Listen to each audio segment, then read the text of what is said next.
Hello students, कैसे हैं आप सब। आज हम बात करने वाले हैं स्ट्रक्चरल आइसोमेरिज्म के एक टाइप की, टॉटोमेरिज्म, जो कि क्या है, टॉटोमेरिज्म।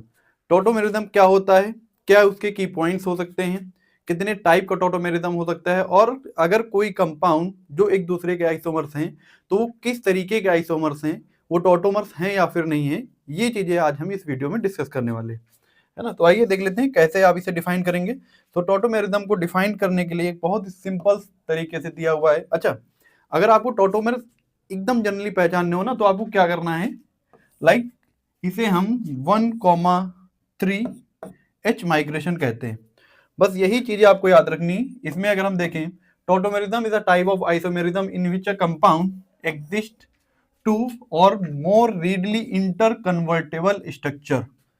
एक कोई कंपाउंड है जो एक फॉर्म से दूसरे में, दूसरे से फिर पहले में, फिर पहले से दूसरे में, इस तरीके से बार बार बहुत स्पीड से इंटर कन्वर्ट अगर हो रहा है तो उसे हम कहते हैं टॉटोमर्स। उस तरीके का कंपाउंड को कहते हैं हम टॉटोमर्स। और वो जो फिनोमिना शो कर रहे हैं उस फिनोमिना को हम कहते हैं टॉटोमेरिज्म, है ना। तो and that differ in the position of proton and double bond. Double bond के अराउंड ये चीजें होंगी एक तो, और प्रोटॉन यानी H+ आपका एक जगह से दूसरी जगह माइग्रेट हो रहा होगा with in the compound, compound के अंदर। Okay, the inter conversion occur through intramolecular proton transfer. तो आपको याद रखना है किस तरीके की ये प्रोटॉन ट्रांसफर है, intramolecular, with in the molecule. First position से थर्ड पे जाएगा, थर्ड से फिर फर्स्ट पे आएगा, फर्स्ट से थर्ड पे जाएगा। और ये जो प्रोसेस है, अगर मैं एग्जांपल के तौर पे बात करूं, लाइक CH3 CO CH3, और यहां से एक हाइड्रोजन इस पोजीशन पे जाए 1 2 3, ओके, तो क्या बन जाएगा यहाँ पर CH2, और इधर का बॉन्ड इस तरफ ट्रांसफर हो जाए CH2 double bond CO CH3। तो आप देखेंगे ये जो दोनों फॉर्म है, फर्स्ट एंड सेकेंड, ये एक दूसरे में जिस भी सोल्यूशन में, जिस भी कंपाउंड में, जिस भी सोल्यूशन में होंगे, ये क्या होते रहते हैं, एक दूसरे में बहुत तेजी के साथ इंटर कन्वर्ट होते रहते हैं। और यही इंटर कन्वर्जन कहलाता है टॉटोमेरिज्म। क्या कहलाता है, टॉटोमेरिज्म। इसी टॉटोमर्स को कुछ इस तरीके से भी कह सकते हैं, the tautomers are dynamic equilibrium which each other. जिस भी सोल्यूशन में होंगे, अगर जितना ये इसकी कंसंट्रेशन है, ओके, फर्स्ट की जो कंसंट्रेशन है और जो सेकेंड की कंसंट्रेशन है, वो एकदम बराबर होगी, ना कोई कम ना कोई ज्यादा। That's why it is also known as dynamic isomerism. आप ऐसे समझिए, लाइक एक कोई पर्सन है जो दरवाजे के अंदर जा रहा है, फिर बाहर आ रहा है, फिर अंदर जा रहा है, फिर बाहर आ रहा है, तो उसकी प्रोबेबिलिटी अंदर होने की या फिर बाहर होने की क्या होगी, तो 50-50 होगी, यानी डायनेमिक इक्विलिब्रियम होगा वहां पर, ठीक है। फिर हम बात कर लेते हैं कुछ की फीचर्स की। इनमें अगर की फीचर की जो सबसे पहला आपके पास दिया हुआ है, same molecular formula but different structural arrangement. Okay, अच्छा, जब हम स्ट्रक्चरल अरेंजमेंट की बात करते हैं तो कहीं ना कहीं आप पाएंगे, लाइक जब हम फंक्शनल आइसोमेरिज्म की बात कर रहे थे वो भी लगभग इसी तरीके के थे, बट क्योंकि हमने एक प्रायोरिटी ऑर्डर भी पढ़ा हुआ है तो आपको उस प्रायोरिटी ऑर्डर पर भी ध्यान देना है। Rapid inter conversion in a solution, मैंने आपसे पहले ही बात करी, अगर एक सोल्यूशन में तो ये और ये एक दूसरे से बहुत तेजी से इंटर कन्वर्ट होते रहेंगे। One form is usually more stable then the other. Generally ये देखा गया कि जो कीटो फॉर्म है वो ज्यादा स्टेबल होता है as compare to enol form, है ना। Equilibrium depends on the solvent temperature and substituent. अब जो आपके पास सबसे इंपॉर्टेंट है वो है इनके types.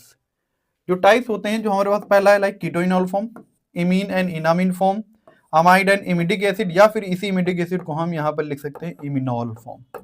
Okay, lactam and lactim tautomerism. एक और इसमें बेटा हो सकता है नाइट्रो एंड स्यूडो नाइट्रो, ठीक है। तो ये 1 2 3 4 और 5 तरीके के हम यहाँ पर टाइप्स पढ़ने वाले हैं एग्जाम्पल के फॉर्म में। तो सबसे पहले अगर हम फर्स्ट की बात करें, आप यहां से, मैं टाइप्स इधर कर देता हूं। सबसे जो पहला हमारे पास दिया हुआ है वो है कीटो इनॉल फॉर्म या कीटो इनॉल टॉटोमेरिज्म, कीटो इनॉल टॉटोमेरिज्म। ओके, एग्जाम्पल के थ्रू समझते हैं कि ये इस बात क्या मतलब है, कीटो इनॉल फॉर्म कैसे होते हैं, लाइक CH3 CO CH3। अब अगर आप देखेंगे तो ये जो फॉर्म है हमारे पास बेटा, वो कौन सा फॉर्म है, कीटोन फॉर्म है या कीटो फॉर्म है। अगर ये इनॉल में कन्वर्ट हो जाए तो क्या होगा कि ये एक नया आइसोमर देगा कुछ इस तरीके से, लाइक CH3 C, और यहां पर हो जाएगा CH2। इधर का जो हाइड्रोजन होगा वो माइग्रेट होकर के इधर चला जाएगा, जब माइग्रेट होकर इधर जाएगा तो यहाँ OH और ये डबल बॉन्ड हो जाएगा। ठीक है, अब अगर आप ध्यान से देखेंगे तो ये कौन सा फॉर्म हो गया, ये हमारे पास हो जाएगा इनॉल फॉर्म, इसे कहते हैं इनॉल। लेकिन बात ये आती है कि आप ये ट्रांसफर करा कैसे रहे हैं, कंडीशन क्या है। तो इन सब चीजों को पढ़ने से पहले एक छोटी सी कंडीशन जो आपको ध्यान में रखनी है, यहाँ पर हेडिंग लगाएंगे हम कंडीशन, और कंडीशन बहुत ही स्पेशल है, बहुत ही आसान है। कंडीशन क्या है, XY डबल बॉन्ड Z। समझो जरा कि मैंने ये सब क्या लिख दिया, XY और डबल बॉन्ड Z। अगर हम इसकी बात करें, Z can be oxygen, carbon, nitrogen, sulphur, ये हो सकता है। X कोई एक एटम हो सकता है, can be any atom, okay, any atom. वहीं पर अगर हम X की, sorry, Y can be any atom, वहीं पर अगर X की बात करें, X के पास should have hydrogen, should have hydrogen, okay, इसके पास हाइड्रोजन होना ही चाहिए, बट ये खुद हाइड्रोजन नहीं होना चाहिए। इट कैन नॉट इटसेल्फ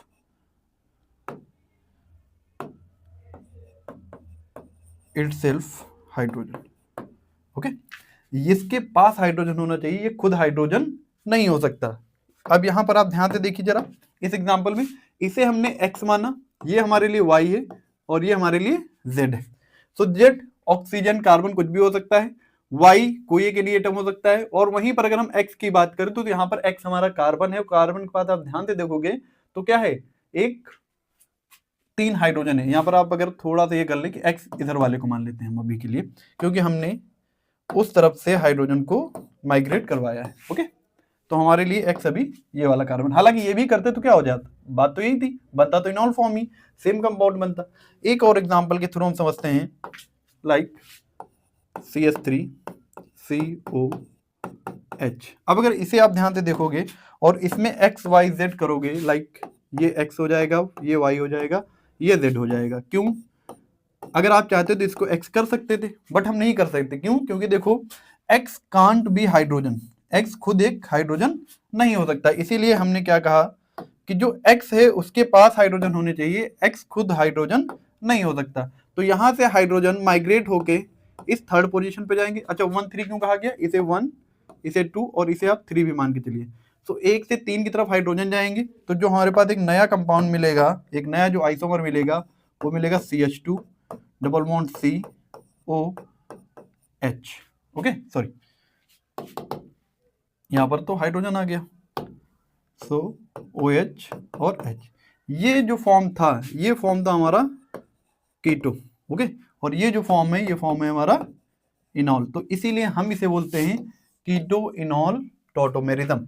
अब सेकंड हम देख लेते हैं इमीन एंड इनामीन। तो इमीन एंड इनामीन की जब हम बात करेंगे, इसके एग्जांपल के लिए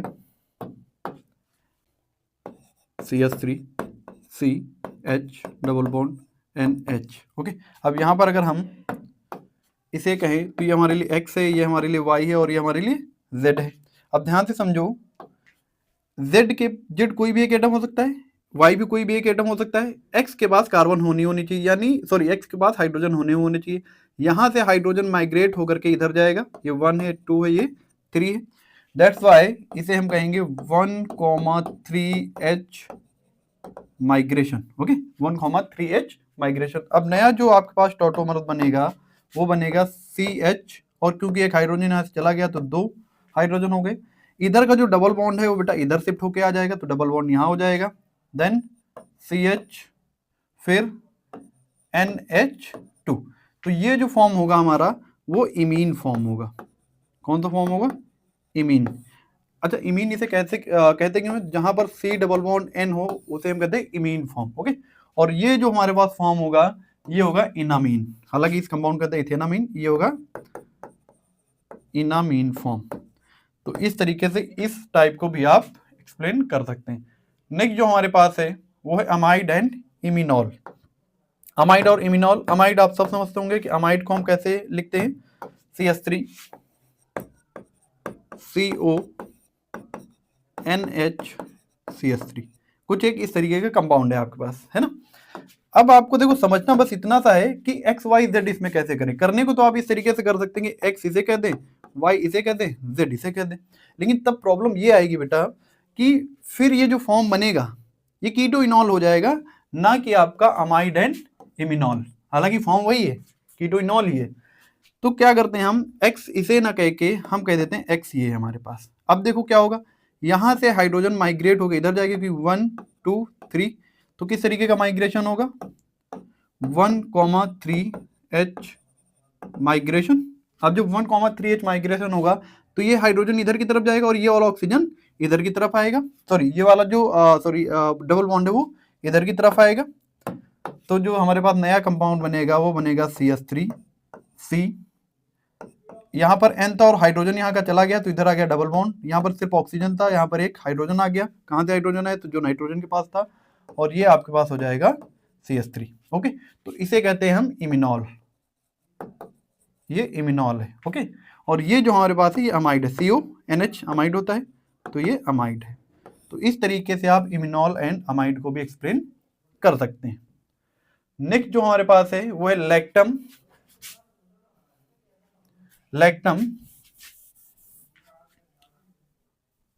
एंड लैक्टिम टॉटोमेरिज्म। समझो पहले लैक्टम क्या होता है बेटा। लैक्टम की अगर हम बेसिकली बात करते हैं तो लैक्टम आपने अगर फार्मेसी के स्टूडेंट हो तो कम से कम बीटा लैक्टम तो पढ़ा ही पढ़ा होगा एंटीबायोटिक्स में, है ना। हालांकि अल्फा लैक्टम भी होता है, अल्फा बीटा गामा डेल्टा भी होता है, बट अगर हम अभी लैक्टम की बेसिकली बात करें तो क्योंकि आपने बीटा लैक्टम पढ़ा हुआ है तो कुछ इस तरीके की एक रिंग पड़ी होगी N, और इधर से डबल बॉन्ड 1 2 और 3, इस तरीके की एक रिंग जरूर पड़ी होगी। अब यहाँ पर अगर आपको XYZ बताने हो तो कैसे बताओगे XYZ। यहाँ पर देखो जरा, ये 1 2 और 3 यानी ये X ये Y और ये Z हो जाएगा। इधर से हाइड्रोजन मूव करके इधर की तरफ जाएगा तो ये जो डबल बॉन्ड है ये मूव करके इनके बीच में आ जाएगा।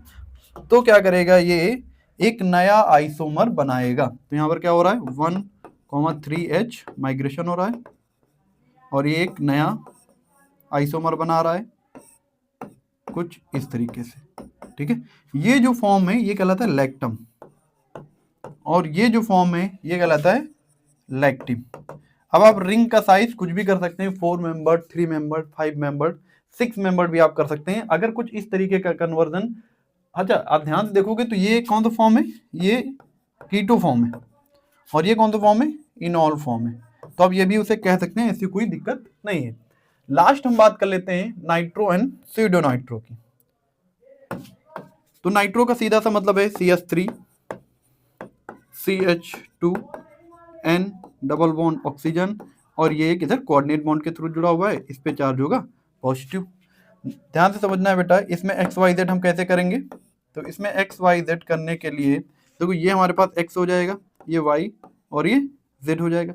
यहाँ से एक हाइड्रोजन माइग्रेट, अच्छा 1 2 और 3 भी हो सकता है, यहाँ से एक हाइड्रोजन माइग्रेट करेगा और माइग्रेट करने के बाद में कहाँ पहुंचेगा, इस वाली पोजीशन पहुंचेगा और ये जो डबल बॉन्ड होगा ये डबल बॉन्ड इस तरफ आएगा तो एक नया ये आइसोमर बनाएगा CH3CH, क्योंकि एक हाइड्रोजन तो इधर से माइग्रेट कर गया तो यहाँ आएगा डबल बॉन्ड, देन नाइट्रोजन यहाँ पर OH O नेगेटिव, कुछ इस तरीके का। अच्छा इस पे पॉजिटिव चार्ज भी बना रहेगा।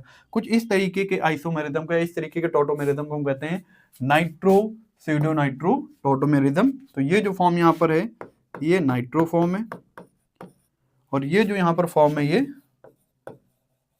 स्यूडो नाइट्रो फॉर्म है। ओके, होपफुली आपको कम से कम ये समझ में आ गया होगा। अब अगर देखो यहाँ पर ध्यान से आप समझो तो चाहे ये इससे इसमें कन्वर्ट हो रहा हो, चाहे ये इससे इसमें कन्वर्ट हो रहा हो, चाहे ये यहाँ से यहाँ कन्वर्ट हो रहा हो, चाहे ये लैक्टम लैक्टिन में कन्वर्ट हो रहा हो, अगर ये किसी सोल्यूशन में प्रेजेंट हो तो बहुत तेजी से इंटर कन्वर्ट एक दूसरे में होते रहते हैं और ये इंटर कन्वर्जन इतना तेज होता है कि इसकी जो कॉन्सेंट्रेशन है और जो इसकी कंसंट्रेशन है लगभग बराबर हो जाती है। ओके, चाहे वो इसकी कंसंट्रेशन हो या इसकी कंसंट्रेशन हो या इसकी, अगर ये इनकी कंसंट्रेशन इस फॉर्म में और इस फॉर्म में दोनों में बराबर है तो इसीलिए हम इसे कहते हैं डायनेमिक टॉटोमेरिज्म। क्या कहते हैं, डायनेमिक टॉटोमेरिज्म। एक और नाम से जानते हैं डिस्मोट्रोपिज्म, लेकिन अभी के लिए आप बस इतना ही समझिए। अगर आपको कोई भी कंफ्यूजन हो यहाँ पर इन क्वेश्चन में या टोटोमेरिज्म में, तो आप कमेंट सेक्शन में पूछ सकते हैं। Thank you.